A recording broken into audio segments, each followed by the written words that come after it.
TE shadow, specifically extroverted thinking as a whole. This is a part 2, those who have TE in the upper 4. As a quick recap, per your requests, extroverted thinking is more along the lines of teaching or even control, showing what you know, not other people's thoughts, actually using what you can do as productivity, finishing things. I'm gonna get ahead of myself. It doesn't always show up in the same way per personality type. In general, it is the get things done, productivity, controller factor of our personality. So for you, it might show up a little differently. Even if somebody has the same personality type as you, your subtype can also change this. So let's talk about the general functions of extroverted thinking, the upper 4 and the lower 4 specifically as a TE shadow. All right, here we go. Merrick Osmond, your host. Let's crank this thing. You'll notice by my behavior that I'm throwing a tantrum about this video to show a point, to prove a point that TE child shows up like this. When I feel not productive, ENFPs and ESFPs want to get things done. ENFPs feel more bogged down by the abstract world. Recapping the top 4, by the way, we're gonna get to the shadows in a second. So therefore, to compensate, better yet, to get an EFP type to do something, the ESFP needs to be put into place, which forces the SE dominance to create action. So as an actor, if I'm on set, I'm gonna memorize my scripts faster, I'm gonna be more prepared, I'm gonna schmooze people on set, I'm gonna be ready for my scene to use my FI to express the emotion of what the scene calls for. And I'm gonna get it done, I'm gonna feel fulfilled, but I'll never feel like I did it right. You know, even if I nailed that scene, I wanna do it again and again and again and again and again. That's the tantrum function for the TE as an ESFP, you see. ENFPs have a tantrum function where they know they have so much to do, but it's like, oh,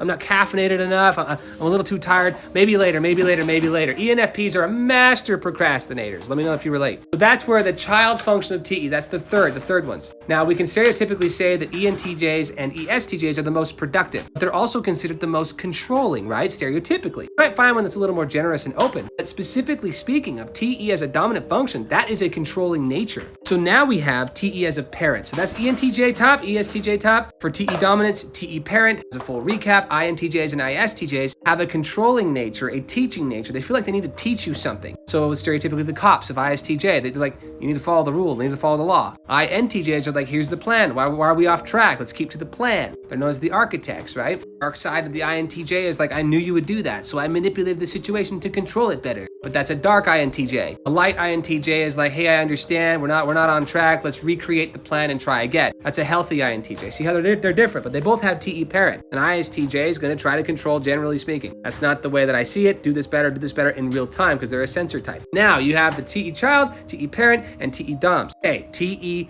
inferior aspirational. Covered this in the previous video, but just to recap, INFPs and ISFPs. They may or may not get something done. In fact, it's very pleasurable for them if they do. But most of the time, they get pleasure in the moment, especially ISFPs will get pleasure in the moment for what they're doing. But INFPs have like this weird need of not caring to finish. They got it done when they did it, when they created it. However, it's like, I don't need to finish it. I already felt good while doing it. INFPs are FI dominant, like I said, ISFPs, but their NE parent creates this, what do I feel like doing now? It's very difficult to work with an INFP. That's why I believe that they make better independent contractors working on their own time as a creative rather than an employee who has to work by SI structure and all that, because they're also SI child. So this child function is a tantrum function. They don't want to be responsible and be held down by that. At the same time, they feel like they kind of need to. And anyway, I digress. We're jumping too far into the INFPs. So TE as a 1, 2, 3, 4 shows up like that. Now you have TE in the shadows. Let's hop to it. This is the ally/nemesis function. I call it the coin flip because it's a yes or no. It's basically the Navi on your shoulder for all of our Zelda fans, or your Jiminy Cricket. It's your conscience. And if an INTP or an ISTP shares what they know, they have so much knowledge being TI dominance. They just radiate knowledge and researching and learning and studying constantly. It's overwhelming, basically.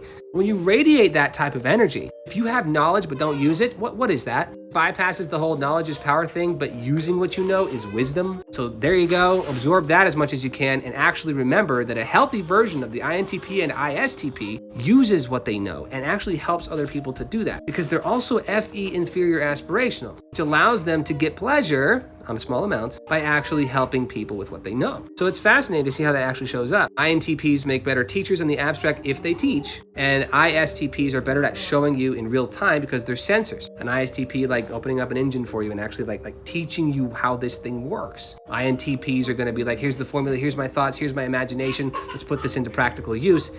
If they are healthy. If they're not, they just hold on to all that knowledge for selfish purposes and it eats them alive. Because it's not fulfilling to have everything. It's like having money but never using it, right? It's just paper at that point. Okay, now we have TE critics. Now this is where it gets really touchy. Even though they don't really care as much, they're not gonna be that offended. But I mean, let's be honest, the most mean type is probably the EST types, but specifically when it comes to a critical way of saying, hey, you're wrong, that's where the ESTP comes in. And their job is to poke society, to poke you and be like, you didn't say it right, you said it like this. Now I know there's no tone in text, but you can probably see in some of the comments that I get, and these might be ESTP types, where they just flat out say, you're stupid, you're wrong, I can't believe you said it like that. I can't believe this happened. Come on, bro. Like seriously, to have an ESTP apologize, you're yeah, right. I'm gonna ask you to apologize, you know who you are, but really that's a stupid request on my part because that shows how you hurt. ESTPs don't know that they hurt your feelings. And you know what?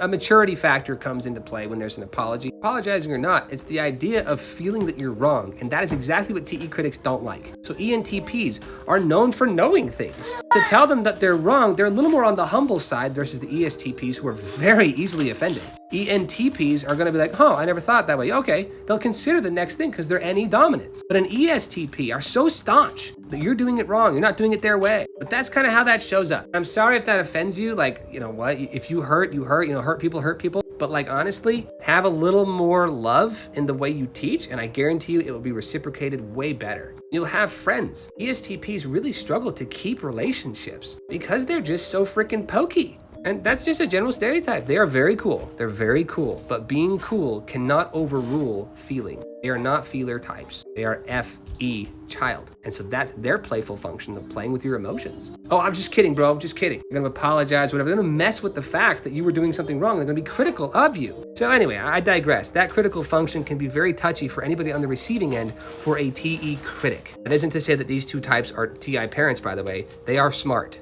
Just how you use it requires tact in recognizing feeling, especially why the feeler types are on the receiving end of that, when they're on the receiving end of that. Okay, moving on. Please don't jump at me for the way I don't say things perfectly right, guys. That's exactly what a TE critic would jump at. Anybody who's healthy or mature would understand. Speaking of a maturity level, we're gonna talk about TE blind. Now, this is a very touchy one, so I apologize if I offend anybody on this topic. Now, this is where the INFJ and ISFJ come in. They are going to be so adamant about being productive in the wrong way. They're gonna work so hard on the wrong thing. And when I say wrong, I mean it's like, you didn't have to do that much work on this. It's not practical. So it's not that they're doing wrong things, it's that they're doing the right thing for the wrong thing. They're usually doing it for somebody. They're FE parents. So whatever they're working on is to help somebody else, but they overdo it. So they're gonna work really hard on that gift basket or that gift. They really put some thought into this. It came out of the blue, and if you don't receive it in the same way in which they work so hard on it, it's gonna hurt them. They're very sensitive to all the work that they put into something which may or may not be needed. Like, you don't need to color coordinate your own closet. You don't need to alphabetize your closet. I know how to spell the word socks. And that's not is that offensive? Yep. Like, I can't even bring up this function because it's like, the hours I spent on that spreadsheet that nobody actually looked at was worth my time. Great, you made that for you, okay? I know you do it for the intention to actually help other people to do things because you're TI child and you want to learn and you have an incessant desire to learn, but to like for you to like share and teach that, it comes across very, trickstery. So it's very difficult for an INFJ or an ISFJ to feel understood. That's why they compensate by trying to love back. Stereotypically, right? And you might know some that are actually really good at this. That's more on the rare side. They are highly productive. Don't get me wrong. They can work their butt off on something for you. It's just hurts them when it's not received in the same love in which it was created. So anyway, that's how the trickster function shows up for the IFJs. Okay, now, was I offensive? I mean, honestly, that was fine. No. Oh, okay, good. You guys know where I'm coming from. All right, now, the TE demons. TE demons. ENFJ and ESFJ. How do I quickly jump at this? This is the controlling factor for that. Yes, they can be controlling. Usually when stress hits the fan. We got a baby crying in the background. I'm gonna pause for a sec. Okay, happy baby, happy life. I'll give you an example. ESFJs make really good restaurant managers. They're very good at protecting their people. Anywhere from the servers to the bussers to the dishwashers to the chefs to anybody in that's their circle. And so people coming into the restaurant are not in their circle. So they have no problems defending their people and also helping the guests feel validated. But when stress hits the fan, they get pretty dang efficient, wouldn't you think? ENFJs, they do that with their own vision because they're NI users. Basically, yes, they get productive when it's higher stress, but they get productive in different ways because of different types of stressors. ENFJs are very vision-based. ESFJs are very people-based within their group. So they both care about the group being FE dominance. It's kind of like a mama bear thing. There's a lot more we can talk about, but I'm out of time. You know how these timers work. They time me out at 10 minutes. I hope that covers the general gist of where TE falls into each category for each personality type, 2 at a time they share. And this function is a powerful function. Now, anybody can work on their extroverted thinking. You can work on being more efficient. It's not like you're stuck. Just know that's where that falls into place for your personality. Much love, America Osmond. Have a great day. All the best to you in your productivity. Bye.